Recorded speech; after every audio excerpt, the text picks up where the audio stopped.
ലോക മനസ്സാക്ഷിയെ ഞെട്ടിച്ച കിരാതമായൊരു ദുരന്തമാണ് വയനാട്ടിൽ ഇന്ന് കേരളത്തിലെ വയനാട്ടിൽ സംഭവിച്ചത്. അത് മണ്ണിടിച്ചിൽ. കിരാതം എന്ന് നമ്മൾ പറഞ്ഞാൽ മനുഷ്യ മനസ്സിനെ ഞെട്ടിച്ച, അതായത് ലോകം മൊത്തം ഇന്ന് ശ്രദ്ധ കേന്ദ്രമായിരിക്കുന്ന ഈ വയനാട്ടിലെ ഈ ദുരന്തത്തിന് കാരണം ആര് എന്ന് ചോദിച്ചാൽ നമുക്ക് ആരെയും പഴിക്കാൻ പറ്റില്ല.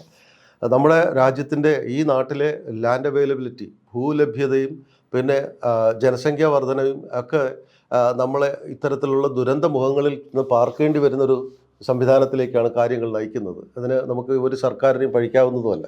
പക്ഷെ ഞാൻ പറയട്ടെ, ഏറ്റവും ദുരന്തപൂർണം എന്ന് നമ്മൾ ഇപ്പോൾ പറയുന്ന ഈ വയനാട് ഈ മണ്ണിടിച്ചിൽ മൂലം ഉണ്ടായിരിക്കുന്ന ഈ ദുരന്തം നമുക്ക് ഇതിനു മുമ്പ് മാതൃകകൾ എടുത്തു തന്നിട്ടുണ്ട് ലോകത്ത് പലയിടത്തുമായിട്ട്.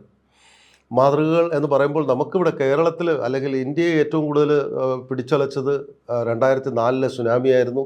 അതിനുശേഷം നമുക്ക് ഏറ്റവും ഭീകരമായ ഒരു പ്രളയം 2018 2019 ഉണ്ടായി. 2019 അന്ന് നമുക്ക് കവളപ്പാറയിൽ, മലപ്പുറം കോഴിക്കോട് വയനാട് ഭാഗത്തുള്ള ആ കവളപ്പാറയിൽ ഇതേ ചാലിയാർ പുഴയുടെ തീരത്ത് അന്ന് ഇതുണ്ടായിരുന്നു. അന്നും 8 പേരോളം നമുക്ക് നഷ്ടപ്പെട്ടു. യഥാർത്ഥത്തിൽ അന്ന് നമുക്ക് സുനാമി വന്നപ്പോൾ നഷ്ടപ്പെട്ടത് ഓഖി, സുനാമി എന്നിവ, ആ ദുരന്തങ്ങൾ മൂലം ഉണ്ടായ ജീവനഷ്ടം അല്ലെങ്കിൽ ജീവനോപാധിയും ജീവനും എല്ലാം ദുരിതപൂർണ്ണമാക്കി മാറ്റിയത് എന്നൊക്കെ പറയുമ്പോൾ തന്നെ അതൊക്കെ 300-400 വരുന്നുള്ളൂ.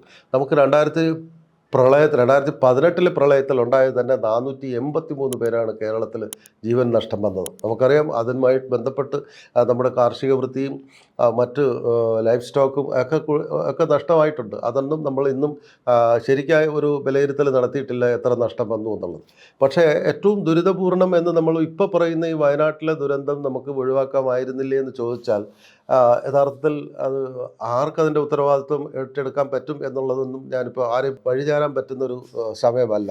അതിന് കാരണം UN-ൻ്റെ ഈ ഡിസാസ്റ്റർ ഫേസസ് എന്ന് പറയുന്ന ഡിസാസ്റ്റർ ഉണ്ടാകാൻ സാധ്യതയുള്ള UN-ൻ്റെ ലിസ്റ്റിൽ പറയുന്നത് പ്രഡിക്റ്റബിൾ ഡിസാസ്റ്റേഴ്സ് എന്ന് പറയുന്നത് ലാൻഡ് സ്ലൈഡ് ആണെന്നാണ്. ലാൻഡ് സ്ലൈഡ് എന്ന് പറഞ്ഞാൽ നമ്മളിപ്പോൾ മണ്ണിടിച്ചിൽ, പ്രളയം മൂലം ഉണ്ടാകുന്ന മണ്ണിടിച്ചിൽ എന്ന് പറയുന്നത് പ്രഡിക്റ്റബിളാണ്, പ്രവചിക്കാൻ കഴിയുന്നതാണ് എന്നുള്ളതിൽ ടോപ്പിലാണ്, ഏറ്റവും മുൻപന്തിയിൽ, ഏറ്റവും ആദ്യമായിട്ട് തന്നെ കൊടുത്തിരിക്കുന്ന പ്രഡിക്റ്റബിൾ ഡിസാസ്റ്റർ എന്ന് പറയുന്ന ലാൻഡ് സ്ലൈഡ്. അത് നമുക്കിപ്പോൾ വയനാട്ടിൽ സംഭവിച്ചിരിക്കുന്നു. ഇതിന് ഏറ്റവും കൂടുതൽ മാതൃക യഥാർത്ഥത്തിൽ വന്നിരിക്കുന്നത് ഇത്തരത്തിലുള്ള ദുരന്തങ്ങൾ, കടൽക്ഷോഭം മൂലമുണ്ടാകുന്ന ദുരന്തമാണെങ്കിലും മണ്ണിടിച്ചിൽ മൂലം ഉണ്ടാകുന്ന ദുരന്തങ്ങൾക്കും മാതൃക ലോകത്തിന് കാണിച്ചിരിക്കുന്നത് ബംഗ്ലാദേശും ക്യൂബയുമാണ്. അതെല്ലാം തന്നെ എല്ലാ ഇതിലും ഉള്ളതാണ്. നമ്മൾ 2018 ഉണ്ടായിരിക്കുന്ന ഏറ്റവും ഭീകരമായ പ്രളയ ദുരന്ത സമയത്ത് കേരള കോളിങ്ങിൽ ഞാൻ തന്നെ എഴുതിയിട്ടുണ്ടായിരുന്നു. മുഖ്യമന്ത്രിയുടെ കീഴിൽ വരുന്ന PRD വകുപ്പിൻ്റെ വരുന്ന കേരള കോളിംഗ് എന്ന് പറഞ്ഞ മാഗസീനിൽ അന്ന് എഴുതിയതുമാണ്. നമുക്കിവിടെ ഇപ്പോൾ ആരെയും പഴിചാരുന്നതല്ല. ഈ ദുരന്തം നമുക്ക് എത്രയും അധികം ഒഴിവാക്കാമായിരുന്നു എന്ന് ചോദിച്ചാൽ ഒഴിവാക്കാമായിരുന്നു. കാരണം ഇവിടെ റിസ്ക് ഓഡിറ്റിംഗ് എന്ന് പറയുന്ന ഒരു സംവിധാനം നമ്മുടെ ദുരന്ത നിവാരണ അതോറിറ്റി നടത്തുന്നില്ല എന്നുള്ളതാണ്. അല്ലെങ്കിൽ സർക്കാരുകൾ എല്ലാ ജില്ലകളിലും അതാത് ദുരന്ത നിവാരണ അതോറിറ്റിയുടെ ചെയർമാൻ എന്ന് പറയുന്നത് മുഖ്യമന്ത്രിയുടെ കീഴിൽ വരുന്ന കളക്ടർമാരാണ്. യഥാർത്ഥത്തിൽ റവന്യൂ ഡിപ്പാർട്ട്മെൻറ്റാണ് അത് നടത്തേണ്ടത്. അപ്പോൾ റിസ്ക് ഓഡിറ്റിംഗ് എന്ന് പറയുന്ന ഒരു സംവിധാനം നമ്മൾ ഇന്ന് വരെ ഈ പറഞ്ഞ 2004 സുനാമിക്ക് ശേഷമാണെങ്കിലും പിന്നീട് വന്ന ഓഖിയാണെങ്കിലും ഭീകരമായ 2018 പ്രളയത്തിന് ശേഷമാണെങ്കിലും റിസ്ക് ഓഡിറ്റിംഗ് എന്ന് പറയുന്ന ഒരു സംവിധാനം നമ്മൾ ആരംഭിച്ചിട്ടില്ല എന്നുള്ളത് ഇനിയെങ്കിലും നമ്മുടെ കണ്ണ് തുറപ്പിക്കണം, നമ്മുടെ അധികാരികളുടെ കണ്ണ് തുറപ്പിക്കണം. നമ്മുടെ വകുപ്പുകൾ, നമ്മുടെ ഉത്തരവാദിത്തപ്പെട്ട വകുപ്പുകൾ യഥാർത്ഥത്തിൽ ആ രീതിയിലേക്ക് ഇതിനെ എടുക്കണം. ഇപ്പോൾ നമുക്ക് ഏതാണ്ട് 200ഓളം പേര് മരിച്ചു എന്ന് തന്നെയാണ് റിപ്പോർട്ട് വരുന്നത്. അതിൽ കൂടുതൽ 227ഓളം മിസ്സിംഗ് ആണെന്നും പറയുന്നുണ്ട്. ഇന്നലെ രാത്രി വരെ നമുക്ക് കിട്ടിയിരിക്കുന്ന വാർത്തയെന്ന് പറഞ്ഞു കഴിഞ്ഞാൽ വയനാട് ജില്ലയിൽ ഈ പ്രളയ മണ്ണിടിച്ചിൽ സംഭവിച്ചിടത്ത് ആളുകളുടെ ശരീര അവശിഷ്ടങ്ങളാണ്, ശരീരം പൂർണ്ണമായിട്ടുമല്ല, ശരീര അവശിഷ്ടങ്ങളാണ് കിട്ടിയിരിക്കുന്നത്. അത്രയും ദയനീയമായിട്ടുള്ള, അത്രയും ഭീകരമായിട്ടുള്ള, അത്രയും മനുഷ്യ മനസ്സിന് താങ്ങാൻ പറ്റാത്ത രീതിയിലുള്ള ഒരു ദുരന്തമാണ് നമ്മൾ കണ്ടുകൊണ്ടിരിക്കുന്നത്. അവിടെ ഇപ്പോൾ എന്തായാലും പട്ടാളം ഇറങ്ങിയിട്ടുണ്ട്. പട്ടാളത്തിൻ്റെ നേതൃത്വത്തിലുള്ള ആർമിയുടെ രീതിയിലുള്ള ബെയിലി ബ്രിഡ്ജ് ഇപ്പോൾ തന്നെ ഫിനിഷാകും. വളരെ പെട്ടെന്ന് അവരുടെ എമർജൻസി മാനേജ്മെൻറ്റ് സിസ്റ്റം ഉണ്ട് മിലിറ്ററിക്ക്, അതുപയോഗിച്ച് ഇത് ചെയ്യുന്നുണ്ട്. അത് കൂടുതൽ രക്ഷാപ്രവർത്തനങ്ങൾ നടത്തുവാനും എളുപ്പത്തിൽ നടത്താനും കൂടുതൽ വേഗത്തിൽ നടത്താനും ഒക്കെ സാധിക്കും എന്നൊക്കെയാണ് നമ്മൾ കണക്കാക്കുന്നത്. നമ്മൾ പറഞ്ഞു റിസ്ക് ഓഡിറ്റിംഗ് എന്ന് പറഞ്ഞു. റിസ്ക് ഓഡിറ്റിങ്ങിൻ്റെ അതിനകത്ത് അത് ആദ്യമായി പ്രാഥമികമായിട്ട് ചെയ്യേണ്ടത് റിസ്ക് ഓഡിറ്റിംഗ് ആണ്. റിസ്ക് ഓഡിറ്റിംഗ് കൂടാതെ നമുക്ക് പിന്നെ ചെയ്യേണ്ടത് ഈ ഭൂമിയിൽ ഭാരം അടിച്ചേൽപ്പിക്കാത്ത ഇപ്പോൾ ഭൂമിക്ക് ഭാരം അമിതമായി ഓരോ ഭൂമിയും ഓരോ ഏരിയയിലുമുള്ള ഭൂമിക്ക് താങ്ങാൻ പറ്റാത്ത ഭാരം നൽകുന്ന കൺസ്ട്രക്ഷൻ അത് പാടില്ല എന്നുള്ളതുകൂടെ ഇതിനകത്ത് UN-ൻ്റെ നിർദ്ദേശങ്ങളിൽ പെടുന്നതാണ്. അപ്പോൾ നമ്മൾ ഇത് തന്നെ കഴിഞ്ഞ തവണത്തെ നമ്മൾ ഈ നേരത്തെ പറഞ്ഞ 2018 ഏറ്റവും ഭീകരമായ പ്രളയം ഉണ്ടായിരുന്ന സമയത്ത് മൂന്നാറിൻ്റെ ഭാഗത്ത് ഏതാണ്ട് 196ഓളം കുടുംബങ്ങൾ ഊരുകളിലുണ്ടായിരുന്ന ആദിവാസി ഷെൽട്ടറുകളുണ്ടായിരുന്നു. അവിടുത്തെ ആ ഷെൽട്ടറുകളിൽ ഒന്നിനു പോലും കേടുപാട് സംഭവിച്ചിട്ടില്ല. കാരണം അവർ ഓലയും മണലും അങ്ങനെയൊക്കെയുള്ള പ്രകൃതി ദത്തമായിട്ടുള്ള ചെറിയ രീതിയിലുള്ള ഭൂമിക്ക് അവരും എല്ലാം ഈ പറഞ്ഞ സ്ലോപ്പി ഏരിയയിൽ ഈ ചരിവുള്ള ഭാഗത്ത് താമസിച്ചിരുന്നവരാണ്. ഞാൻ അന്ന് അവിടുത്തെ ഫോറസ്റ്റ് DFOയോട് സംസാരിച്ചപ്പോൾ അതൊരു ലേഡി DFO ആയിരുന്നു.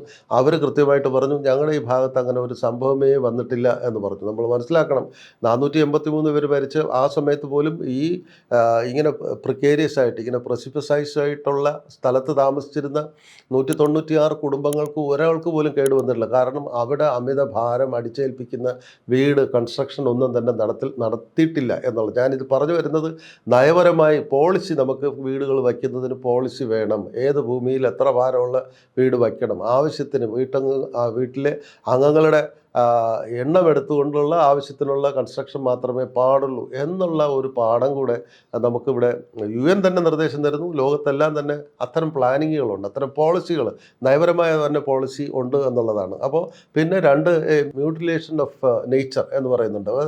അത് ഈ ട്രീ ഫെല്ലിംഗ് ആണ്, മരം വെട്ടുക എന്നുള്ളതും മണലൂറ്റുക എന്നൊക്കെയുള്ള ഇത്തരത്തിലുള്ള ശാസ്ത്രീയമായ സംവിധാനങ്ങൾ എല്ലാം തന്നെ ഒഴിവാക്കുക എന്നുള്ളത് കൂടെ ഈ ദുരന്ത നിവാരണ അതോറിറ്റികൾക്കെല്ലാം തന്നെ ലോകത്ത് ഗൈഡ് ലൈൻ തന്നെ ഉണ്ട്, ഒരു ഹാൻഡ് ബുക്ക് തന്നെ ഇറങ്ങിയിട്ടുണ്ട്. പക്ഷേ നമ്മുടെ ഇവിടെ എന്തുകൊണ്ടോ യാദൃച്ഛികമോ പ്രതീക്ഷിക്കാഞ്ഞിട്ടാണ് ഈ ദുരന്തങ്ങളെല്ലാം തന്നെ അപ്രതീക്ഷിതമായിട്ട് വരുന്നതാണ്. പക്ഷേ നമ്മുടെ ദുരന്ത നിവാരണ അതോറിറ്റികളും നമ്മുടെ റവന്യൂ വകുപ്പും നമ്മുടെ മിനിസ്റ്റീരിയൽ ലെവലിലുള്ള എല്ലാവരും തന്നെ തീരുമാനിക്കേണ്ട ഒരു കാര്യമാണ്. അടിയന്തരമായി ഇപ്പോൾ തന്നെ നമുക്ക് ഈ 2004 ശേഷം അതല്ലെങ്കിൽ ലത്തൂർ ഭൂകമ്പത്തിന് ശേഷം 80കളിലുണ്ടായ ലത്തൂർ ഭൂകമ്പത്തിന് ശേഷം ഇങ്ങനെ ദുരന്തങ്ങൾ ഇങ്ങനെ ഇന്ത്യയെയും ഏഷ്യയെയും കേരളത്തെയും ഇങ്ങനെ പിന്തുടർന്നുകൊണ്ടേയിരിക്കുന്നു. ഇനിയെങ്കിലും നമ്മൾ ഈ പറഞ്ഞ റിസ്ക് ഓഡിറ്റിംഗ് ഉണ്ടാക്കുക, നയപരമായ ഒരു തീരുമാനം വരിക, എവിടെ എന്ത് രീതിയിലുള്ള ബിൽഡിംഗ് കൺസ്ട്രക്റ്റ് ചെയ്യാവൂ എന്നൊക്കെയുള്ള തീരുമാനം വരിക, മരം മുറിക്കുന്നതിന് പരിധികൾ വരിക, ആവശ്യത്തിന് മരം മുറിക്കുക, വനവൽക്കരണം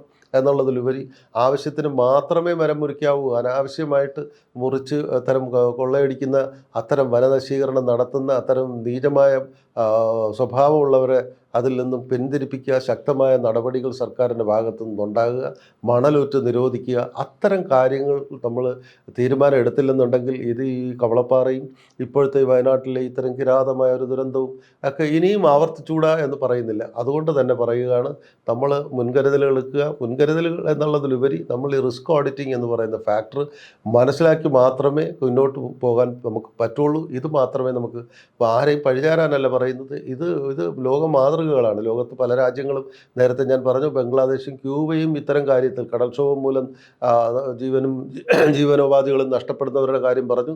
അത് ഈവൻ ബംഗ്ലാദേശും ക്യൂബയും എന്ന് പറഞ്ഞാൽ വികസിത രാജ്യമൊന്നും അല്ല.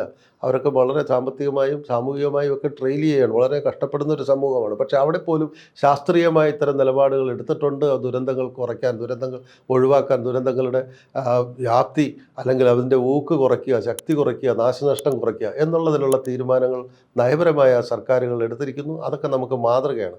നമ്മൾ അതെല്ലാം തന്നെ ഇനിയെങ്കിലും കേരളത്തിൽ നമുക്ക് ചെയ്യാവുന്ന, നമ്മുടെ സംസ്ഥാനത്ത് ചെയ്യാവുന്ന രീതിയിൽ കേരളത്തിൽ ഇത് നമ്മൾ പാലിക്കേണ്ട കുറേ കാര്യങ്ങളാണ് നമ്മളിപ്പോൾ പറയുന്നത്. ആരെയും പഴിചാരാനല്ല.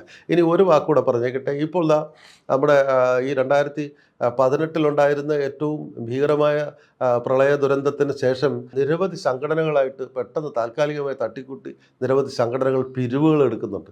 അപ്പോൾ ഇപ്പോൾ മുഖ്യമന്ത്രി ഇന്നലെ വ്യക്തമായിട്ട് പറഞ്ഞിട്ടുണ്ട്, അത്തരത്തിൽ അങ്ങനെയുള്ള ആരും പിരിവെടുക്കുകയോ ആരും വസ്ത്ര സാമഗ്രികളൊന്നും തന്നെ ആരുടെയും പേരിൽ ഈ വയനാട്ടിലെ ഈ ദുരന്തം അനുഭവിക്കുന്ന ഈ ജനത്തിന് വേണ്ടി പിരിവൊന്നും എടുക്കരുത് അങ്ങനെ കൃത്യമായി പറയുന്നുണ്ട്. കാരണം കൃത്യമായി നമ്മൾ അതെല്ലാം ദുർവിനിയോഗം ചെയ്യുന്നു. മനസ്സാക്ഷി നഷ്ടപ്പെട്ട ഒരു സമൂഹം ഇതിനിടയ്ക്കും ഈ ദുരന്തമുഖത്തിൽ നിന്നും ലാഭം ഉണ്ടാക്കുക അല്ലെങ്കിൽ കൊള്ളയടിക്കുക കൊള്ളയടിക്കുക എന്നുള്ളൊരു മനസാക്ഷി നഷ്ടപ്പെട്ട ഒരു സമൂഹം നമ്മുടെ ഇവിടെയുണ്ട്. അത്തരത്തിലുള്ള അശാസ്ത്രീയമായിട്ടുള്ള അല്ലെങ്കിൽ അനാശാസ്യമായ പ്രവർത്തനങ്ങളിൽ ആരും ഏർപ്പെടാതിരിക്കുക. യഥാർത്ഥത്തിൽ നമുക്കിവിടെ അംഗീകൃതമായിട്ടുള്ളൊരു ഏജൻസി ഉള്ളത് മുഖ്യമന്ത്രിയുടെ ദുരിതാശ്വാസ നിധിയാണ്.